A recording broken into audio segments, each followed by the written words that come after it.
When you get an opportunity that comes across your desk to partner with somebody, invest passively in a deal or whatever, does it fit your vision, your mission, and your thesis? You need those three things. If you're not conscious about your investment strategy, you won't end up where you want to be, not financially or as a human. On this show, we interview highly successful investors and share how they overcame limitations to become unstoppable forces of success. If you're ready to learn what it is to be a conscious investor so you can end up where you want, keep listening. Conscious investor, welcome back. I know that you are on the path of being a true conscious investor, which means we always take care of our health, we take care of our mindset, and we build our financial wealth from that. And today, my guess, you are just going to love Jamie because he stands for all of these things. Truly, he's a conscious investor. And I know that you're going to get a sense of that. And so I'm going to invite you on, Jamie, but I have a huge question that I'm just so excited to ask, but I will quote unquote, let you talk, East Coaster. No, I want to hear the question. I love questions. It gets me like I'm a jack in the box. It gets me going. So what's the question?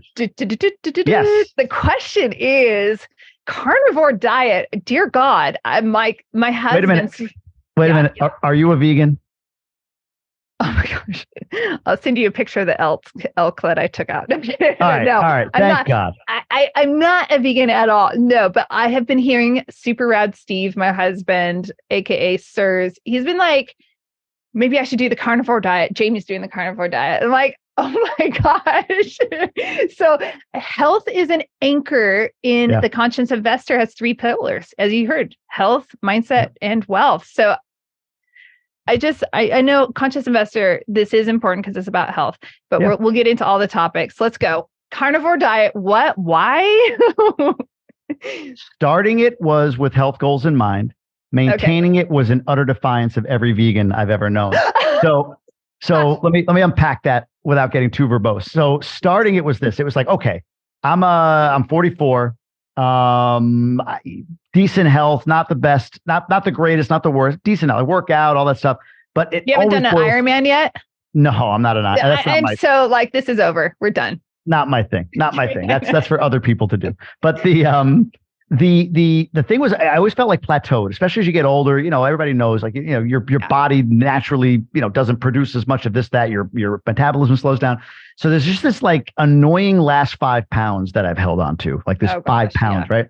And I'm watching, I think it was a Rogan podcast with Jordan Peterson. He's talking about the carnivore diet, and it sounds crazy. All he eats is red meat and salt and water. That's it. Sounds nuts to me. I'm like, all right, but I do like meat. I always want to eat healthier. Vegetables are supposed to be healthier. So I would do things. I hate vegetables. I would do things like just take a handful of lettuce and shove it in my mouth with oranges just to get it down. Just like I ate vegetables today. Like I just don't like them.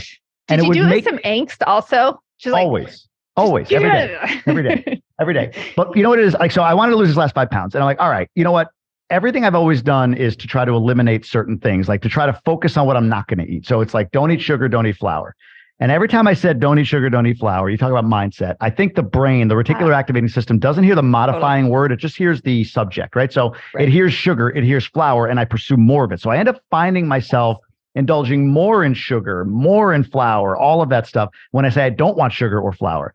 So this was like a flip. It was like, okay, only animal products. And it was incredible that I really didn't crave anything else other than animal products when I started doing this thing. It was like my brain just said, okay, you said animal products, just like you said sugar before. Done. I'm going to do that. Yeah. So my whole thing is I like meat. I like eggs. I like animal products. I don't like vegetables. I think elimination diets or focused diets, probably a better way to put it, are a smart way to sort of clear out all the bad stuff, processed food, sugar, this, that, and the other. And at the end of the day, whether you choose veganism or you choose carnivore or keto or whatever, I think that's the real value of it, like eating whole foods. So anyway, so I choose this path because I love meat. And I start, eggs in the morning, ribeye for lunch, usually burger patties for dinner, maybe some cheese. That was kind of my daily diet. Yum. That's it. Right. No, and I like that. My wife, she's like, I can't even, I like occasionally a steak, but I can't eat that much. Medium rare, right? Medium to medium rare. Yeah, those are my temperatures. Okay. So I would eat that every day, a little bit of cheese, and then you adjust. Like it was too much cheese in the beginning, too much butter. I reduced that. I did this. I did a little chicken, but it didn't do much for me. So I went back to meat. You kind of figure it out. But what happened was I lost, it took about 12 days it was an energy depletion. And everybody talks about an energy spike. And it happened 12 days in at 9:15 a.m. at my gym. It was like a pre-workout. I love it. I remember the moment. It was like a tingle, like that pre-workout. If you ever take pre-workout, like you get that scalp tingle, and it stayed there for the next 18 days. It never came down. Hard to sleep. Days. Yeah, till I kind of broke the diet, but it never stopped, and it was almost hard to sleep. So it gave me that. I lost the 5 pounds very quickly. Probably within 10 days, the 5, maybe 6, 7 pounds fell off. I got down to like 160. Yeah, probably 7 pounds fell off. So okay, right. Dropped down to 7 pounds. I could see it in my body. I was gaining more muscle. I felt more energetic. Little things just sort of cleared up for me. I felt better overall. Yeah. So the elimination of all the processed foods is really the value. Eating whole foods and all that stuff is really what it's about. But about halfway through, because of my newsletter and sharing it, like the incoming from the vegans came in, like the emails, and every one of them started. No, they all started the same way. I don't want to be that vegan, but I'm going to be that vegan. And they would talk about animal cruelty. They would talk about environmental impact and everything. So now, not only was I more committed to carnivore, but I'm also researching the hell out of why they're wrong. And I found plenty of reasons why their whole synopsis of animal cruelty being a carnivore issue and not a vegan issue is bull. No pun intended. And why their take on the environmental impact of the meat industry is also bull. So those two things are completely garbage. That's not, don't listen to the vegans on this stuff. If you want to eat vegetables, go ahead.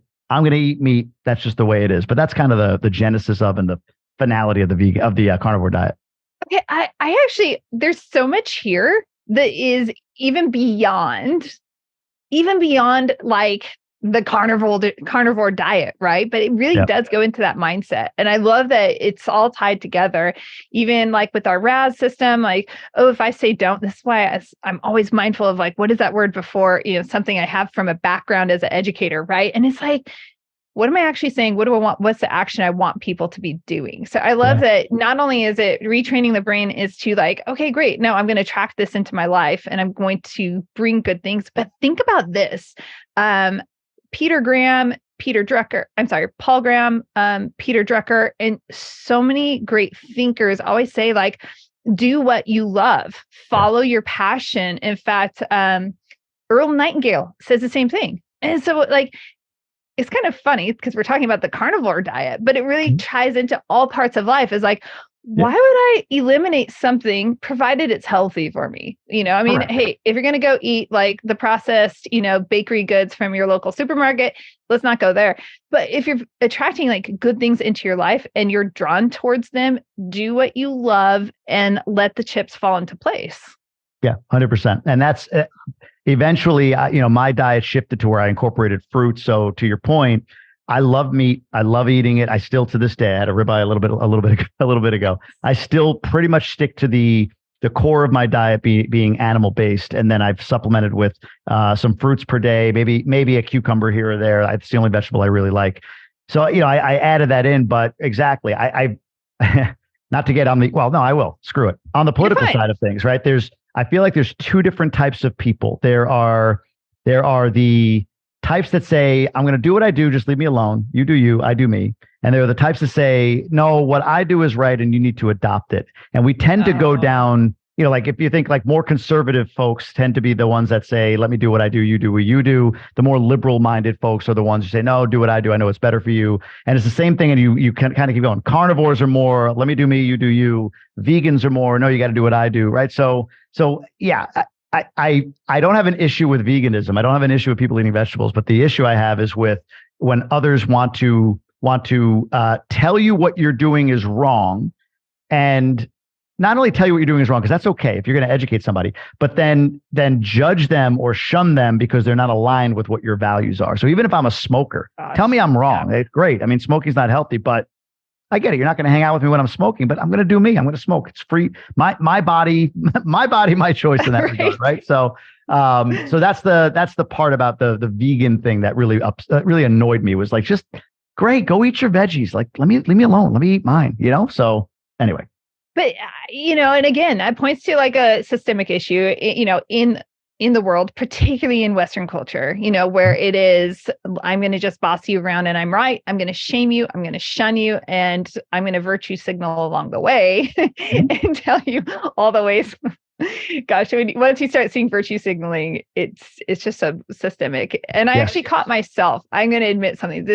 I think you'll appreciate this in context of this conversation. I ventured down so I don't have a Whole Foods market anywhere near me, right? I mean, like Walmart is 45 minutes away. We're talking a Walmart town. Target's an hour and a half away, right? Yeah. So I go down into this community 45 minutes south of me, and they have a natural shop, right? It's kind of like its own mom and pop Whole Foods type thing. And I haven't been in a shop like that in years. And now they're not bad, but my daughter and I walk in for a very specific reason. There's a bottle of wine that my friend had purchased there. It says, "Do epic shit." And we were sending a friend off and we drank this bottle of wine. And I said, I think we all need a bottle of this to share along the way. I was like, I'm just sending my friend off with this bottle. She left this morning. And so all this to say, we go down to get this bottle of wine. We did not fit in. I'm not rail thin. I've got some muscle on me. And I'm not wearing my Birkenstocks with socks. I'm not wearing the proper, I love Patagonia, but I was not Patagucci'd out. I did not fit the stereotype, nor did my daughter. And it just cracked me up because sweet little miss, as I call her on the show, like she's 12. She hasn't really been around that. And I'm like, this is like a total cultural experience for you. Yeah. But she was like, wow, like, we don't fit in that group over there. And then she said, "Do you really think all that food in there is really healthy?" Because I saw Tony's chocolate bars in there and some other things. I'm like, I think she concluded on her own, she's like, I think it just makes them feel better about themselves. At 12. Wow. At 12. That's impressive. And that's true. That's true. Hey, if you want to go to your special stores and get your things, they definitely had other things there that's cool. There's nothing wrong with that. I'll do me. Right. Exactly. But it just it totally cracks me up. That's great. Funny. You're not experiencing too much of that though. Cause now, I mean, like you're an expat and I wanted to talk about the carnivore diet and being an expat. That's like an interesting combination. Why? Right? Why? No, I just think it's interesting because you're the free spirit of it all. Right. And this mindset of, I'm going to go live my life. Not like you truly are being true to that core value of I'm choosing me. I have full agency over myself, my choices, and how my family and my unit is like engaging in engaging life, demonstrated by, like evidenced by, hey, I do the carnivore diet. I'm going to do that. That's cool. And now you kind of pissed me off. So I'm going to do it even more hardcore. This is I love this topic because look, I think no matter what, whether you love your job, hate your job, it's the right gig for you. It's not, you're doing something on the side, you're not, or whatever. I think everyone needs to have clarity of what they want for their life, not how they're going to do it. That's a different story, but what they want. So a few years ago, I sat down and I'm an executive with a large insurance company at this point. I sit down and I'm looking at, all right, I was 38, 39, 40 years old. I'm 44 now. So 4 or 5 years ago. So I'm thinking about the next level of my life. Like I wasn't sure about the job I had at the time. I was feeling like, wow, I got this gig that I wanted. I'm making a great living. I got equity, all that stuff, but something just didn't feel right for me. And I went through this exercise. I sat down of writing out my vision. And what the vision boiled down to was this statement of like, hey, I want to live 3 months anywhere. I'm sorry. I want to live 3 months with my family anywhere in the world, or travel for 3 months with my family anywhere in the world. Yeah. Live came later. Travel 3 months with my family anywhere in the world. So now with that vision in hand, it allowed me to overlay it on what I'm doing right now, whether or not that's possible. Now, if I worked for a multinational corporation where location freedom was possible across borders, then I could have, if I didn't like the job that I'm in, but the company allows for me to execute on the vision that I have for my life, 3 months with my family to any destination in the world, then I would just find the right role that I enjoy within this company, and then allow myself to leverage that job to go live wherever I want to live for 3 months.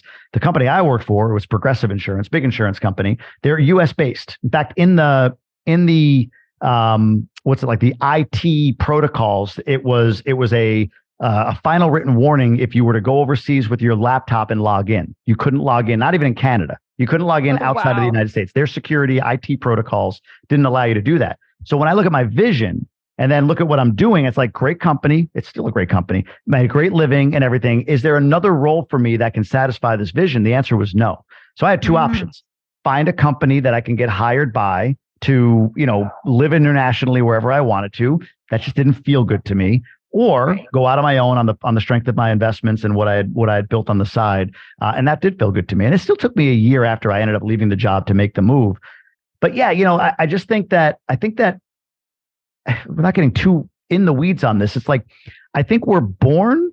Well, I know we're born. We're born. We have. If you look at our 3, 4, 5-year-old kids, 6-year-old kids, like there's nothing that they really feel pressured to do. There's no system or like they're free to be creative. They're free to be whatever they want to be. And we lose that. In fact, I saw this, there's a study, again, I'm going really long on this, but there was a study done on creativity. I forget who did it. It was done in the 60s. And they looked at NASA scientists. They surveyed them on creativity and they scored a certain way, whatever that score was. Then they surveyed 5-year-olds, same test. Those 5-year-olds scored at a 98% score on the creativity, way more creative than NASA engineers. At 10, 5 years later, they retested them and they dropped to 60%. So 38-point drop, right? At 15, they dropped to 12%. And they then surveyed 280,000 adults, average age 31, and their creativity percentage was 2%. We lose creativity as we get institutionalized, as we get conditioned through life as we go, right? So there was just, in my time, at the moment that I was in the time that I was doing this vision, and just by writing it, I don't know, maybe that inner 5-year-old came out and said, can we dream like we used to here for a second? So the idea of traveling the world or living somewhere else in the world for me was that little dream. And then, through specific choices that I made, we were able to manifest it. We moved to the Dominican Republic a year ago. We just decided to stay another year, really get our kids the Spanish language skill. They're pretty good right now. We want to get them great. And, we're just not done with the adventure yet. And then we'll see where we go from there. But I think that's the thing people need to do no matter what. Keep your job, don't keep your job. Write down your vision. And is what you're doing aligning with your vision? If it's not, then, change it.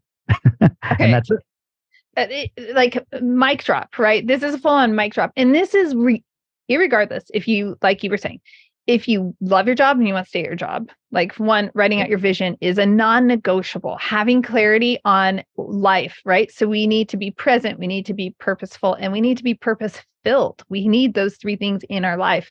And when we're doing that, then we're going to be able to live this like super empowered life where it's fulfilling and satisfying with the actions that we're taking the moment we hesitate on any of those. So sometimes we have the golden handcuffs because we know we need to leave a job, but it's just a really great situation. And conscious investor, I know that there are a few of you out there that need to transition out of your job, but that transition process, this is what was really, really fascinating to me, Jamie, is you took the leap. 1, you found that clarity.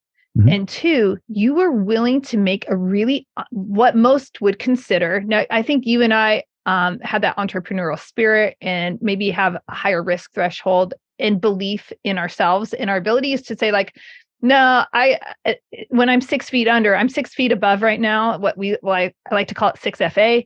And so it's like, as long as I'm 6FA, I want to run with it. And I got to not look back and say, shoulda, woulda, coulda, wish I. So how did you find that inner strength? What advice or opinion would you offer to the conscious investor who feels that inner dialogue, like that pull of, yeah, you need to transition. You're like way overripe here, wherever you are. Yeah. How do you do that? Yeah. It's a great question. Going back on the point, only ask great questions, by the way. You do. Good point. That's a great point. And a great point with a great question. Going back a second, you talked about risk. Let me see if I can unpack this real quick. Why do people keep jobs? Give me a word or something the word that comes to mind. Like, why do people keep a job? Money, which means convenience, familiarity. What does money equal? Life. I I hate being tested when I'm the podcast host. So my apologies. Oh, it's okay. I'm having fun with this. I'm like, is this a game? I feel like I'm playing one of those game shows. I go with security, right? So security, money people are seeking security, right? Yeah. So that's the thing that they want. I get that. I get that. You want security. So now let me ask you this. If you were to go to prison tomorrow, what level of prison would you want to be put in? There's minimum, there's medium security, there's maximum security. Which one do you want to go to? Dude, minimum. Okay, why?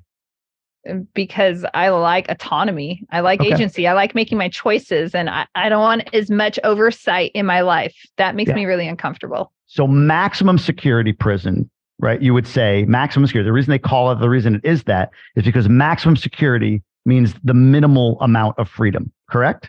Correct. Okay. So when we talk about risk, the idea of it's risky to leave the job, it really is a mindset shift you have to go through. And I hope that example helps with it, that there's a bigger risk, at least in my mind, of maximizing my security and leaning on that. I don't love this, but I have the maximum amount of security, which means I have the minimal amount of freedom for my life. So if freedom and the ability to live a life on purpose or live a life that's, the way you want it to be is important to you, then you can't seek maximum security. You can seek some, which might mean a lesser job or a different job. That's one. The second thing on risk is to get over the point of leaving the job. Risk was, of course, in my mind. But I had a great conversation with somebody, and I did what I would call an inverse risk analysis. Are you familiar with that? Okay. No, I'm not. Okay. Totally fascinated, though. Inverse risk analysis. I'm not at all an analytical type, but this made sense to me. So let's look at it this way. What is the real downside of me leaving my job? Like, what is the bottom? What's the worst that could happen? So emotionally, we would say, I'm going to be broke, under a bridge, can't feed my family. Like, those are the things that we feel are the biggest risk. But the reality is that you're employable to a certain level, 60, 70, 80, 100 grand a year, whatever it might be. Like, you can be employed. You might even have to take a downgrade in housing. Maybe you have to sell a house and move into a 2-bedroom apartment. Not fun, not the best thing, but it's far from under a bridge, with no food, no health insurance, nothing like that, right? Like, so when you really look at the real bottom for me, like I was making 400 grand a year. Could I make 80 grand and lie my expenses on that? Yeah, I could do that. In fact, I could probably make closer to the 400 grand I left. And I could go back and get a job similar to what I had, or maybe even the job that I did have before. And I think that's the situation for most people. When I ask them and I say, what do you do? Oh, I'm in this industry. If you left, are they hiring? I'll ask. Yeah. Oh yeah. We're always hiring. Okay. So if you left, could you get it back? Yeah. Pretty quick. Or if not this, something very similar. Okay. That's your risk. That's your downside. Okay. But the upside, right? If you leave the job and you fail miserably in your mind. Failing miserably means you pretty much go back and get your job and do what you've been doing before. That's the worst case scenario. So your current life is the worst case scenario. That's what it is. Leaving and pursuing something that you love, the upside is infinite. And nobody would disagree with that. It's like expenses and income. I don't focus as much on expenses because I can only go so low. I can't even go to zero. Like, it's not possible. I can only get them so low. But my income can go up and as far as I wanted to. Add value creates income. So the inverse risk analysis was one of the mindset tricks, I guess, to get myself over that. The second one was sort of thrust upon me when a friend of mine, as I was in the process of deciding whether or not I should leave my job, a friend of mine I was told, who was similar in age, 2 boys, just like I have, healthy guy, he just suddenly died, had a heart attack and died. And it really made life clear in that moment. But it gave me a flash forward. Aside from in the moment, this weird situation, for me at least, of like becoming him and imagining that scenario for a moment and then coming out like, whoa, I can't let that happen to me. I got to live my life now. But the other part of it was it made me stop asking myself, and I hate the question when it's asked. I apologize if you're going to ask it. Which that wouldn't be a great question. This wouldn't be a great question. What advice would you give your 22-year-old self? No. I hate that question. It's not doable. It's not possible. You can't do. I can't. And even if I were to go find a 22-year-old, that's the most open-minded 22-year-old, and give them the advice that I need to give them, 22-year-olds aren't people that take advice. They think they know better. So the better question came in that moment when I kind of flashed forward, and it was like, all right, well, what would 90-year-old me say? If I was faced with this decision right now, right? And I'm talking a 90-year-old Jamie who only I know, nobody can know him. If he came to me right now, he would not say, stay, do what you're doing, even though you hate it and it's not for you. stay. It's way better to live in mediocrity and live under this thing. And one day you'll release it when you're older, but right now just stay. He would say, dude, come on, man, I'm 90. I'm going to die. Like, that's complexity. Right? You're 42, you're young, you're vital, you're in your prime earning years, your kids are healthy, go now, do it now, or you'll never do it. That's what my 90-year-old self would say. So that advice seeking from future self to me was the other mindset hurdle to clear. Oh my gosh. And sometimes a few things real fast. Sometimes in that conversation with future self to present self, because I love doing that exercise, and I do like actually going to past self to like trowel up new info, like, what other information can I trowel up about myself that is going to inform me about how I make decisions or how very important to do. We'll talk about that, but go for it. Yeah. I love the spectrum when we just disconnect from this time continuum being static and we look at it in a more dynamic way. We just open ourselves up. There's so much opportunity, but so many people say, no, Jamie, these are your prime income earning years. You can't take that risk. You've got to double down and like seize, and it's a scarcity mindset of like, oh, I only have this limited time to be able to capture all of this, hungry hippos. You probably played that when you were a kid, right? Get them all as fast as I can. So it's so interesting how people miss that opportunity. One final, just like little bookmark aside here is my dad, unfortunately, passed away very unexpectedly. So it's interesting, had a very similar effect on my life, where it's like, you know what? My favorite person, this happened to them perfectly healthy. Like, our heartbeats are measured, and we're going to be 6 feet under, at some point, or spread over, the country. Live well now. Do it. Bet on ourselves. Why? Like, so many people don't want to take the chance on themselves. Like, they're so afraid of it, and they're so afraid of actually believing. Going back to the institutionalization, like, let's just go back there for a second. I'm like, all of that. Wow. That's I would rather, if somebody listening with a job, right?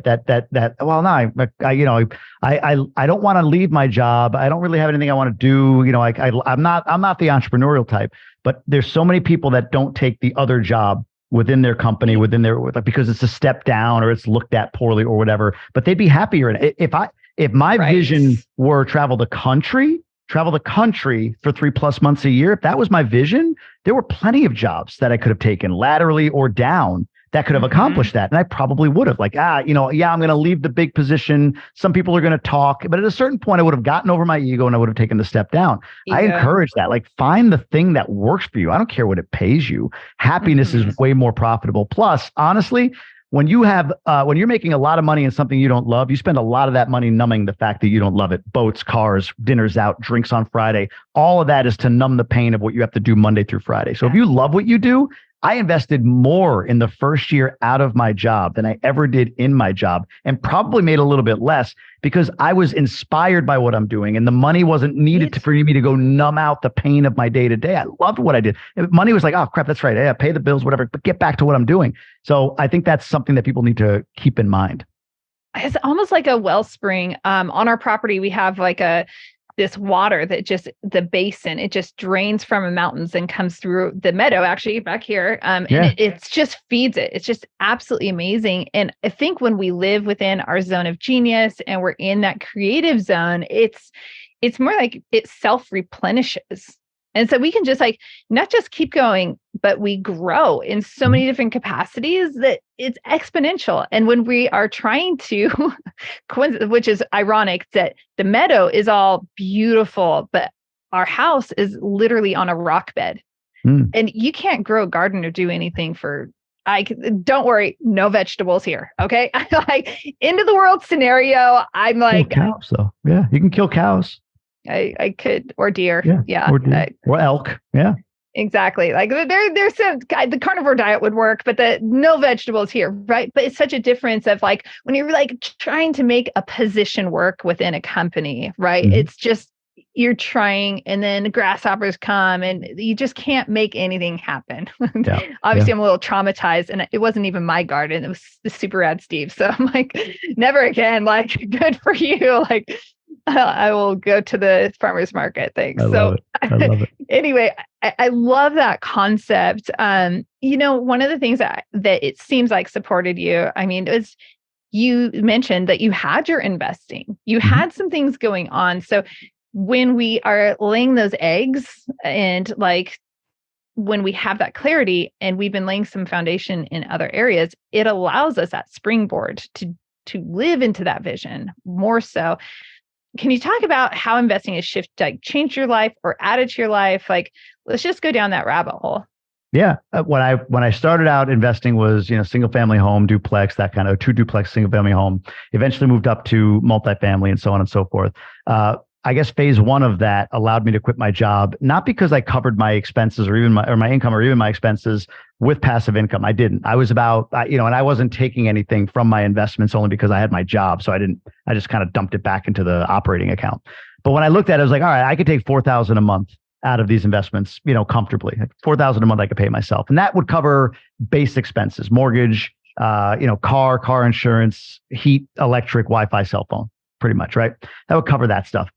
But then it's like, all right, we got to eat. We have, kids, things to do, stuff that pops up and all of that. But I also had about $120,000 saved. So that was another decision point of like, all right, I got some money on the side and then kind of something I believed in. So the idea of investing initially was that it got me to the point where I could see the freedom horizon or whatever it was I was trying to accomplish. I'll predate that a little bit. My initial investment thesis was more, don't let somebody else make the decision for you. In other words, I didn't really plan to leave my job initially, but the thought was, and I've seen it in my company, there are times when your boss says, hey, the role that you're in, we don't want you in that anymore. We want you to go do this. And maybe even in order to do that, you're going to have to move here. And I don't want to do that. And I don't want to move there. But if you don't have anything backing you up, if you don't have passive income vehicles or a business or something that you're running passively on the side, well, then either find another job or you're going to do what you're told to do. That was my original investment thesis. Then it built toward, well, if I could build enough cash flow to replace my expenses, I could eventually leave. And I left earlier than I thought I might, but it worked out for me. Today, what I've learned about leaving the job and becoming an entrepreneur and the things that I think people aspire to versus what the reality is this. People talk about passive income. Like that's the gold standard. And it is. Passive income is amazing.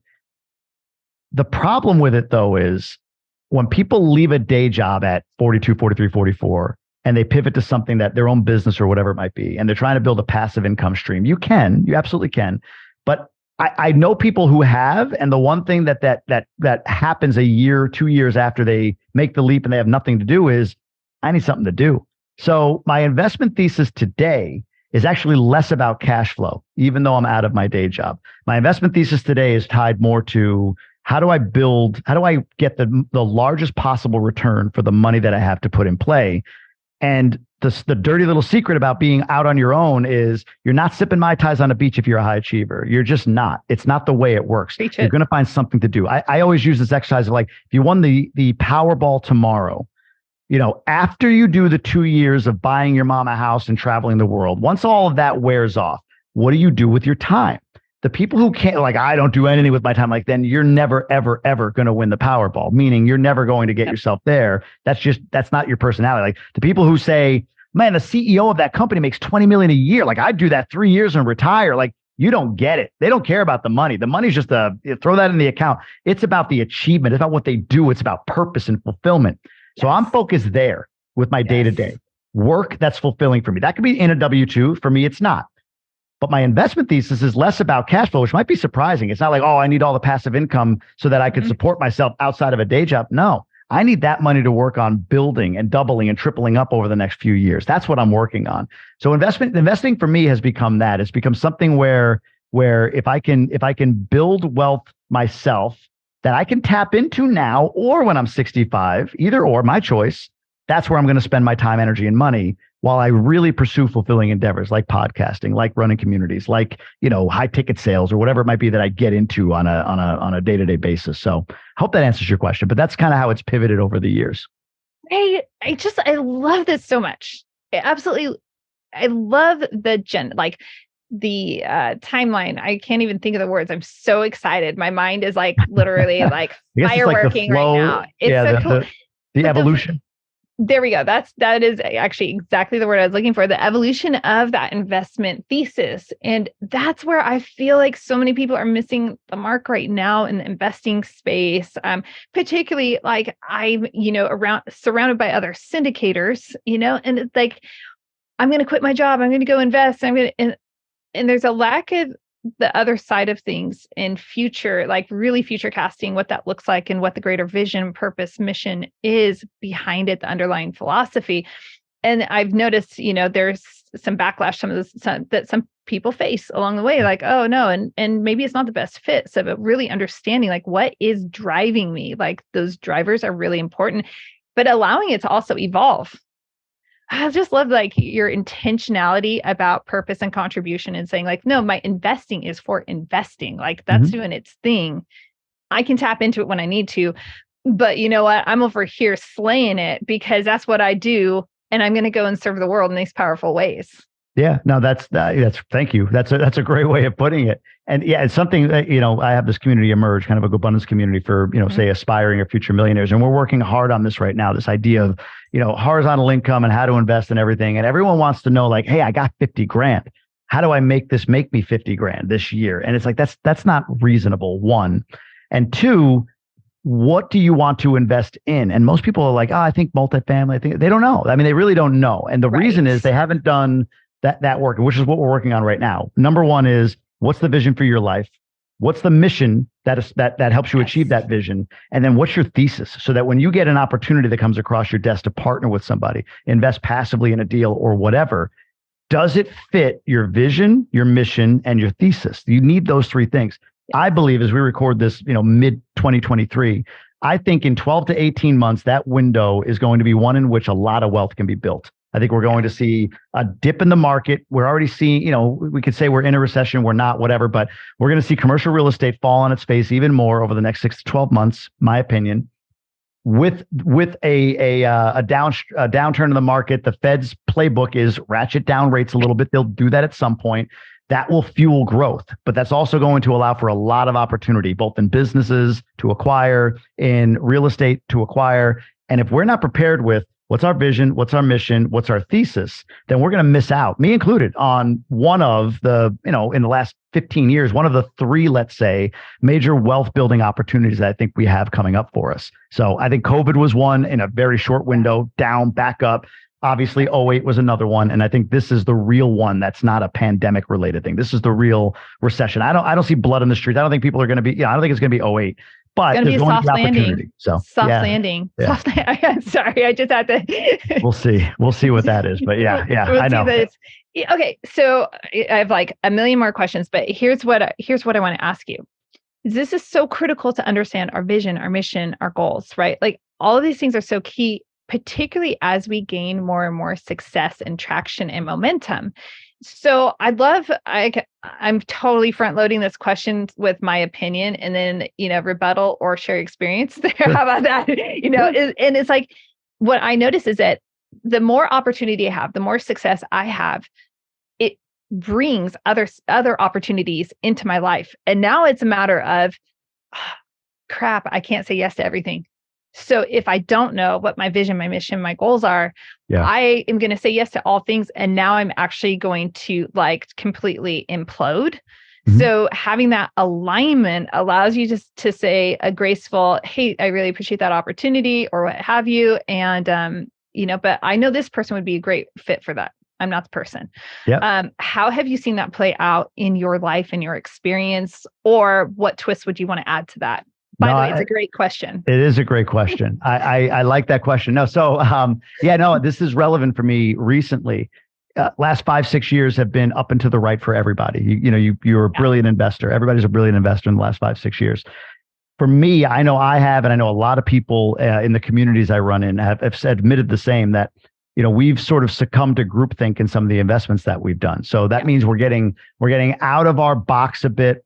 We're getting into other asset classes that we may not know as much about because of the potential of returns and how exciting it is and so on. And that's okay as long as it's not too big a percentage of what you're investing in. For me now, what I've learned about me is this. I know multifamily. I know how to analyze a multifamily deal. I understand, at least for me, that short-term debt and high loan to value are two variables I don't get down with. I like long-term debt. I like low loan to value. I think a lot of people are saying, yeah, I agree with that in this environment where short-term debt is getting a lot of people in trouble. And diversifying within that lane is diversifying. I think that's one thing people I know I haven't always understood. I always thought diversification meant I'm in multifamily, I have exposure to self-storage, some consumer products, a Broadway play. Like I'm investing in all these different things, right? And that's my crypto. That's my diversification strategy. It's like, no. In fact, there's a guy I know who is $200-300 million net worth guy, and he has something like it's like 300K ones a year that he gets from all these different investment types. And the what he's learned is that he would have like doubled his net worth had he just stayed in the box of what he knew, which was really in the single family residential space, like rolling up large swaths, almost Blackstone like, of properties in the single family resident, and not went into all these different things to try to find the thing. So for me today, it's like, I know multifamily, I'm sticking with multifamily. I do allocate about 10% for other things. So I am in a consumer products investment. I do have some crypto, although I bought toward the top of that, and hopefully that comes back. There's other little things coming like back. That. Yeah, it's coming back. We'll see. After the XP thing or Ripple or whatever it is, it's going to come back now. I hope so. But so saying no, being clear on what I know, what I'm great at, what kind of terms I think, honestly, I think that's the one thing in multifamily specifically, not to go down that rabbit hole unless you want me to, but I think those two, I think debt terms are the key to multifamily. Like you deals will go up over time. Markets that are growing great, they'll go up. They will. They could be the greatest asset in the world. If they've got the wrong debt terms at the wrong time, then that asset falls apart, period. It just does. Good debt terms, long-term debt, the ability to hold and not being tied up too high on the loan to value scale. To me, those are two variables that if you have them in place, then you can ride out that investment and you can catch the other side of an up market. So I stay there. I'm staying in that lane. That's where I've made money. I've lost money when I get too far outside of that with too much of my net worth. And that's where I'm kind of sticking with it. So that's me. I love that. And I think you're right. A lot of people have that shiny object syndrome. And I think after people experience a few successes, those wins, they feel a little, injection of confidence of like, oh yeah, I got this. And I can apply my knowledge. It's applicable to these other things. I can go and be a rock star over there instead of just saying like, awesome. How do we become even better at this right here? Yeah, I agree. I agree. Yes, mastery. There's a book called 10X is Easier Than 2X by Benjamin Hardy. Do you have it? You're turning around and grabbing I don't. Oh. I was just going to say, I don't. I'm like, usually I have a green screen up for this reason. I'm holding up Robert Greene's book, Mastery, which is actually interesting as well. That's funny. So maybe it's similar. I haven't read Mastery, but 10X is Easier Than 2X, Benjamin Hardy, Dan Sullivan book. It really dissects Pareto's principle. Are you familiar with Pareto's principle, the 80-20? Yes. Is that in Mastery? No, it's not, but I have Perry Marshall's book sitting right over there. Yeah, that's such a cornerstone read right there. It dissects that. And one of the stories he tells in the book is, his son, Benjamin Hardy's son, wants to play, is a tennis player, wants to play college tennis. And the question is sort of like, okay, well, if you're going to go for college tennis, there's so many different ways that you can do that, right? Get this coach, do this activity, But if you aim for that next level, you aim for a 10X, like that big thing. Like for him, it might be, let me go pro. It really clears out like, okay, well, if I'm going to go pro, right, there's really only one or two things. Like there's one coach that knows how to make that transition or whatever. There's a small handful. There's only one approach that you can take or two approaches that you can take to going pro. Whereas going to college, you could do it so many ways. That's Division III, this is Division I, there's this, there's that. You could play on, you know what I mean? Like there's so many different ways you can do that. But going pro makes you going for the 10X really makes you zero in and focus. So in overlaying that with Pareto's principle, it's being intentional with understanding that 20% of your actions generate 80% of your results. So what are the 20? What are your 20%? And when you look at, okay, here's all the stuff that I'm doing. Here's the 10X I want. So I got to clear out all of these things because these are my 80% tasks that only get me 20% of my results and focus in on the 20. Multifamily, from my investment perspective, multifamily, even in this down market, that's my 20. understanding and investing in multifamily assets with the kind of debt terms that I'm comfortable with.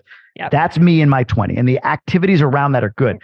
If I'm looking at other types of deals, if somebody's coming to me with a flip for me to fund with debt or something like that, like maybe I'll listen, but I have to acknowledge that's in my 80. That's not going to get me the 80% results. That's the 80% of actions is only going to get me 20% of my results. So I think that Pareto's principle concept, that idea of looking for 10x, really helps you narrow in and focus on what it is you're going to do to achieve the best result for your time. Man, Conscious Investor, if you haven't picked it up, there are a lot of different books on the 80-20 Pareto's principle. Perry Marshall's book is really, I feel, accessible. It's easy. I'm definitely going to be picking up Benjamin Hardy's book that you mentioned, hands down.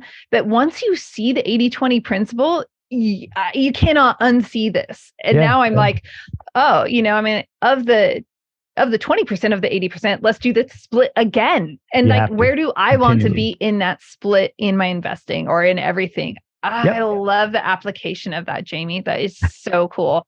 I'm glad. Okay, well, here, we'll just say, not great question, genius answer.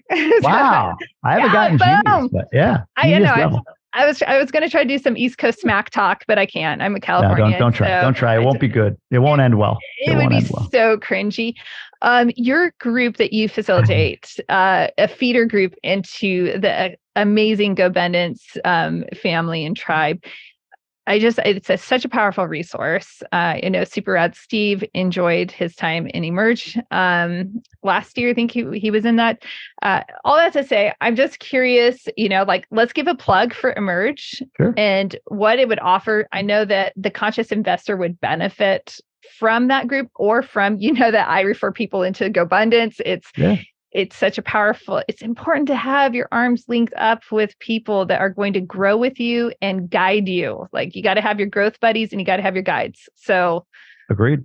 Yeah. Emerge is, if you think of it in terms of the GoBundance sort of pantheon, there's the men's and women's division for the millionaires. And then you've got Emerge, which is for men and women that are sort of aspiring to be millionaires. So very similar communities. I always say you're putting GoBundance on the front of your jersey when you join Emerge, so that you get connected to the entire ecosystem of GoBundance, which is a lot of fun.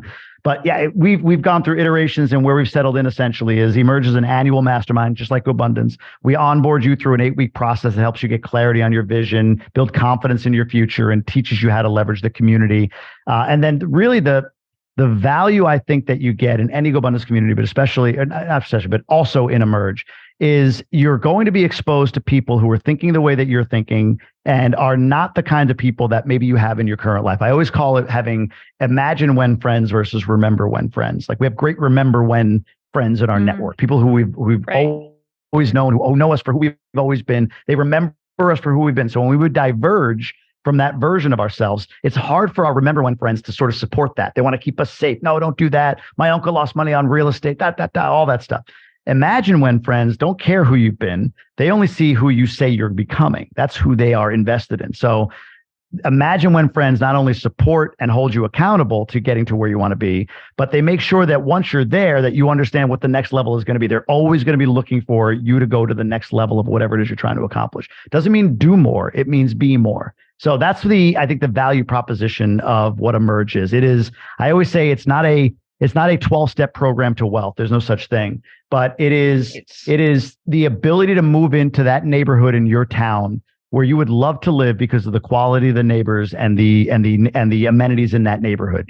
That's what you're getting. You'll pay a premium for that house in that neighborhood for a reason. That's essentially what this is. That's the best way I can describe what joining any GoBundance community is, but in particular Emerge. I love that. I love the imagine when versus remember when. Brendon Burchard in his book, The Charge, has a whole section. If you haven't read it, you could just dip right. Add that to your, I gotta read. Add that one to your list. In The Charge, he talks about the drives and human drives. One of them is connection. And in that, he is talking about growth friends. Which is very similar to Imagine When Friends. And it has really powerful questions. Like, you should know these things about your friends, and your friends should know this. Like, your growth friends should know what you are dreaming about, what you're aspiring for, and what actions you're taking. And they should be the people that are encouraging and supporting you along that way versus, there are some friends that you retire. Yeah, it's you just have to. Or I always say you put them on the second row of your life. Like there's people that are close to you that you might, your family, members of your family that you might have to put on the second row. Not meaning like, oh, I cut them out of my life, but the interactions I have with them, I understand what they are, when they are, but for my day to day, I've got to be around these people right now. And that's going to change as you grow and evolve. Even these first row friends become like the 20% rule. You're going to constantly be refreshing it. Same thing. You'll likely be constantly refreshing who's sitting on that front row. Oh my gosh. Such a powerful conveation. We've covered so much. This is fun. Yeah. Thank you. I ask great questions and we always have fun. No kidding.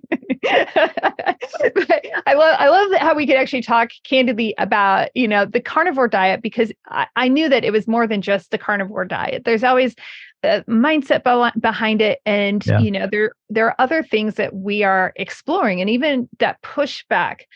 So important. Conscious investor, push back on things, not necessarily to just be like, oh, I'm pushing back like a rebellious teenager type thing. But when we push back, we learn more about ourselves. We learn more about who we are and what we like, the fabric that creates us as who and what we are. So I appreciate like all of your insight on investing and just that, transition that you made with the inverse risk analysis. Like that's a fantastic breakdown for that. And I know that there are conscious investors that should go and join Emerge or Grow Abundance. You need to figure it out. How are they going to reach out to you, Jamie? Best places.